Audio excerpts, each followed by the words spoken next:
சுந்தரா, உண்மையில் நீ யார்? நீ இன்று எங்களை வரியிலிருந்து காப்பாற்றினாய். அதோடு இளவரசிக்கு அசுர அரசரின் உண்மையை எடுத்துரைத்தாய். உன்னை காணும் போது அந்த மகாதேவர் எங்களுக்காக உன்னை அனுப்பியது போல் தோன்றுகிறது. எங்களை காப்பாற்றுவதற்காக. சிவனின் சத்தியத்தை நான் அறிவேன், ஆனால் என்னை பற்றி நான் அறியேன். நீ என்ன கூறுகிறாய் சுந்தரா? ஒருவருக்கு தன்னை பற்றி தெரியாமல் இருப்பது சாத்தியமில்லாத ஒன்றல்லவா? நான் அறியேன். நான் வசிக்கும் இடத்தில் இருப்பவர்களை பற்றி நன்கறிவேன். அங்கிருப்பவர்கள், சுந்தரா, சமுத்திர அலையில் நீ மிதந்து வந்தாய், உன்னை தேடி எவரும் வரவில்லை என்றார்கள். நான் யார்? என் பெற்றோர்கள் யார்? எங்கிருந்து வந்திருக்கிறேன்? ஏதும் நினைவில் இல்லை. நான் யார்? அதற்கான பதில் என்னிடம் இல்லை. பல கேள்விகள் இருக்கிறது. உண்மையில் இது கவலைக்குரிய விஷயம்தான். ஆனால் நீ நம்பிக்கையை இழக்காதே. மகா மித்ருஞ்சய மந்திரத்தை கூறு. உனது அனைத்து வினாவிற்கும் அது விடையளிக்கும். இவனும் வழி தவறி சென்றான். இவனுக்கு பாதையை காட்டியது அந்த மந்திரம்தான். நீயும் அந்த மந்திரத்தை கூறு. சிவன் உனக்கு உன்னை பற்றிய உண்மையை உரைப்பார்.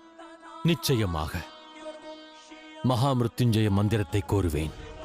என்னை பற்றி உண்மை அறிந்திடுவேன். சென்றிட அனுமதி தாருங்கள். மிக்க நன்றி.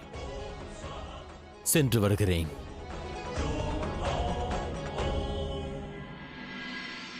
நான் கூறுவதை கவனமாக கேள். வாயுவிற்கும் மீனாட்சிக்கும் விரைவில் விவாகம் நடக்க வேண்டும். இல்லையேல் விளைவு மோசமாக இருக்கும். வாயு விவாகத்திற்கு தயாராக இல்லையே, நான் என்னதான் செய்வது?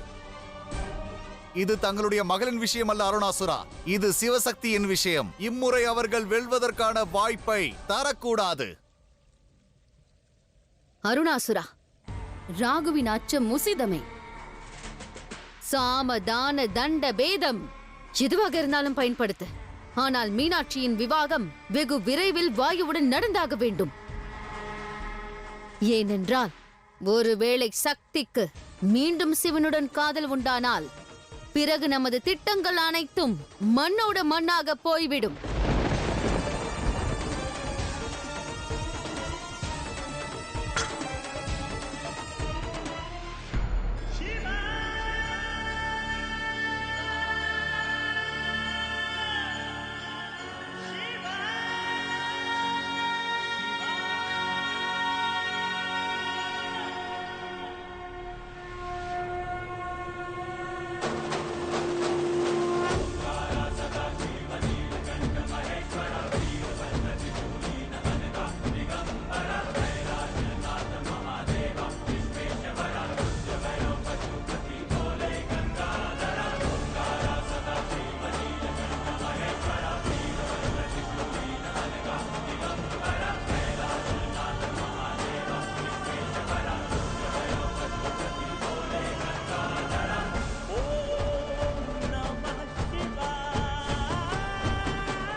இந்த அரண்மனையில் சிவலிங்கமா?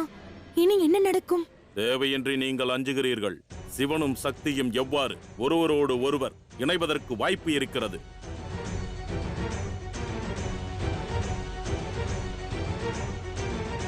மீனாட்சி அரண்மனையில் இல்லை. எங்கு சென்றாள்? வரி வசூலிக்க சென்றிருக்கிறாள். விரைவில் வந்து விடுவாள்.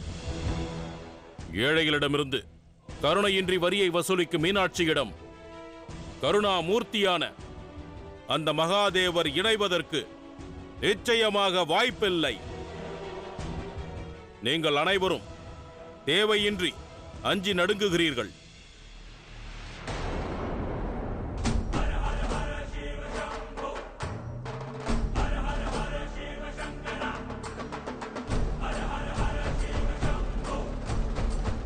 அஞ்ச வேண்டிய அவசியம் உள்ளது. சூழ்நிலையை புரிந்து கொள். எதற்கு நாம் அஞ்ச வேண்டும்? சற்று அங்கு பார்.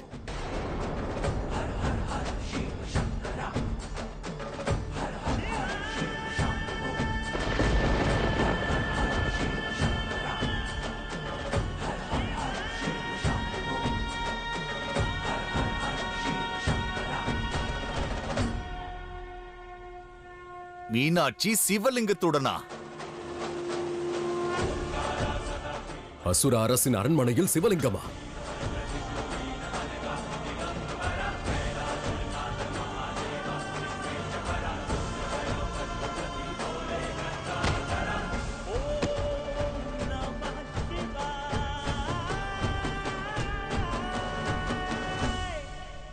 இந்தாருங்கள் தந்தையே, சிவனின் சின்னம்.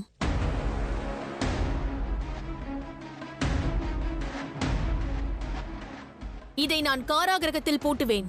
அதோடு வெகு விரைவில் அந்த சிவனையும் இதைப் போலவே தங்கள் முன்னிலையில் கொண்டு வந்து சேர்ப்பேன். இந்த சிவலிங்கம் உனக்கு எங்கு கிட்டியது மீனாட்சி? வரி வசூலிக்க சென்ற இடத்தில்தான் குருதேவா. ஆனால் அங்கு அந்த சுந்தரனும் இருந்தான். அங்கு அவன்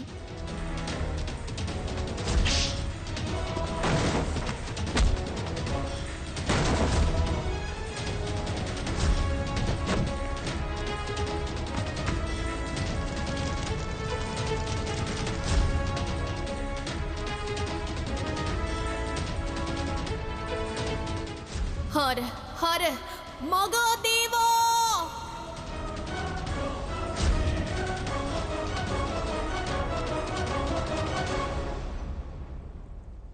நீ அவ்விடத்திலேயே அவனுக்கு மரண தண்டனை வழங்கியிருக்கலாம் அல்லவா? மண்ணாலான இந்த சிவலிங்கத்தை உனது வாளை கொண்டு ஏன் நீ தவிடு பொடியாக்கவில்லை? ஏனென்றால் அது இயலாத காரியம். இப்பொழுதே நான் அதை நிகழ்த்தி காட்டுகிறேன். தாராளமாக.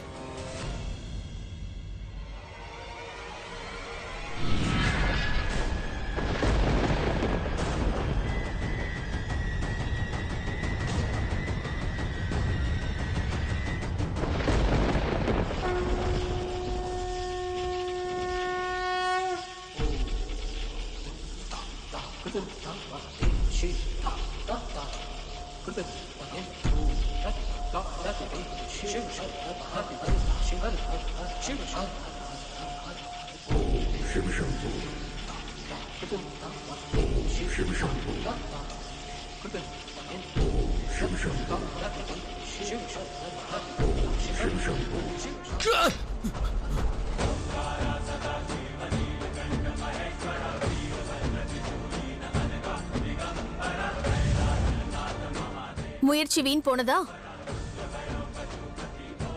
தந்தையே, அசுரகுரு அசுரமாதா, இந்த சிவலிங்கத்தில் அவ்வாறு என்ன சக்தி உள்ளது? கயிற்றை கொண்டும் இழுக்க இயலவில்லை, சங்கிலியை கொண்டும் இயலவில்லை. ஆனால் எப்போது நான் அரஹர மகாதேவா என்றேனோ இது வந்து விட்டது.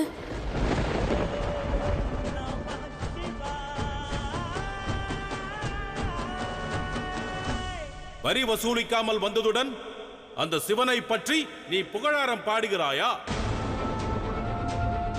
இங்கிருந்து சென்று விடு.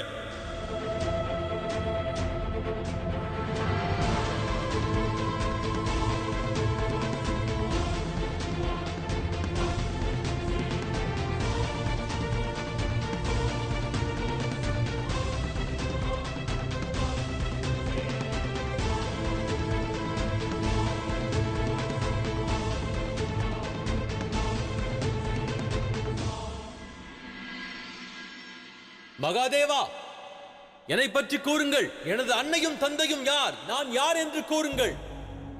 மகாதேவா, என் குடும்பத்தினர் எங்குள்ளார்கள்?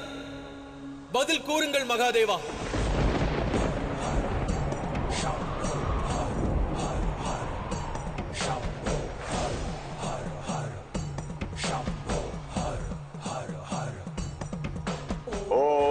त्र्यंबकं यजामहे सुगंधिं पुष्टिवर्धनम् उर्वारुकमिव बन्धनान् मृत्युर्मुक्षीयमामृतात्।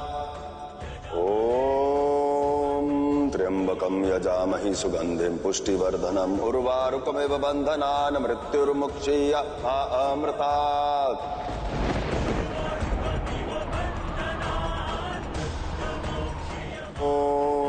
त्र्यंबकं यजामहे सुगंधिं पुष्टिवर्धनम् उर्वारुकमिव बन्धनान् मृत्युर्मुक्षीयमामृतात्। சிவனிடமிருந்து சிவத்துவம் பறிபோனதானால் சிவலிங்கம் சக்தி கொண்டதாகவே உள்ளது. எவ்வாறு? சிவலிங்கமோ அல்லது அந்த சிவனின் அடையாளமோ, அதில் இப்பிரபஞ்சத்தில் உள்ள அனைவரின் பக்தியும் நம்பிக்கையும் உள்ளது.